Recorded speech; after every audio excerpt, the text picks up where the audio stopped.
पा रहे कि वो कितना बड़ा जुल्म जो है इस वक्त। अल उमर फर्नीचर हाउस, ताज़ा अल खलीज 1, फारूक आजम रोड, डोक अली अकबर, सादिकाबाद, रावलपिंडी।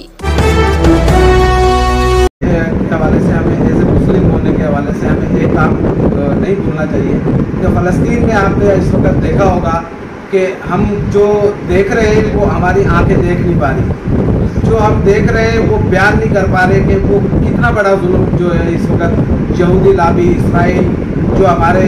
मुसलमानों पर जो जुल्म कर रहा है इस वक्त, जो हमारे बच्चों को, हमारी औरतों को, हमारे घरों को, हमारे अस्पतालों को, हमारी मस्जिदों को, तमाम किसी भी चीज़ को जो है ना उन्होंने ये नहीं देखा कि एक इंसानियत के जो वो कहते हैं कि यहूदी या ईसाई वो इंसानियत की बड़ी कदर करते हैं। मैं कहता हूँ सबसे बड़े कातिल ही दुनिया के अंदर जो है ना ये ईसाई और यहूदी हैं, जो कि हमारी बच्चों को, हमारे मुसलमान बच्चों की नस्ल खुशी कर करके हमें ख़त्म करना चाहते हैं कि मुस्लिम ख़त्म होगा तो हम रहेंगे। अब ये अगर है तो बड़ी ज़्यादती की बात है। मैं इस पर अपना भरपूर एहतजाज रिकॉर्ड कराता हूँ और ये एहतजाज ही हम रिकॉर्ड करा पाए, वरना हमें हमारे पाकिस्तान को ऐसा एक प्लेटफार्म मुहैया करना चाहिए कि जिसमें जो है ना कि नौजवान को एक खुली